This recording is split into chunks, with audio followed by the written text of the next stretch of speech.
So RAMP is a novel product, since it's a total mixed ration delivered to the yard that doesn't contain any grain.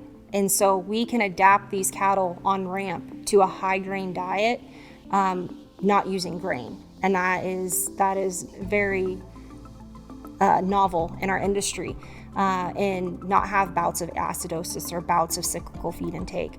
And it's because our product contains a very soluble fiber that acts like a grain, but the byproduct of that fermentation is a safer energy source for the animal that isn't going to drop the pH during the day and decrease feed intake over time. So those animals have a higher pH throughout that transition phase, that starter and transition phase, and so they are more apt to consume feed throughout the day, whereas on a traditional starter and transition diet, those cattle will kind of go through lulls of pH and times where they don't want to consume feed.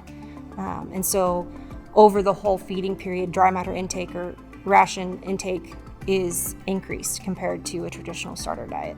Feedlot ration with Sweet Bran in it is displacing the grain. So we're displacing a high energy source with another high energy source, but it's a soluble fiber energy source versus a grain source. And so when that animal consumes their first meal, prior to that, their rumen pH is about 6.8 to 6.4 or 5.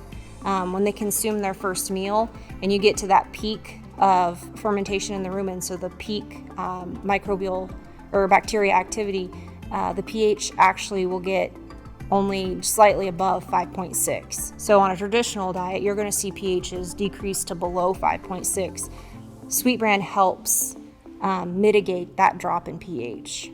And that's due to it being a fiber source. And so that the fiber, the byproduct of fiber digestion, is a weaker pH, but it also is a weaker acid, but it also helps total consumption of all energy within the diet. So those animals are consuming more grain over the day in that diet, even though it doesn't have as much grain as a traditional feedlot diet did. But because of the palatability of it, because of its buffering effect on the rumen, those animals actually will consume more feed than history has recorded. So because the Sweet Bran has such a great buffering effect on the rumen, those animals will end up eating more feed and more energy.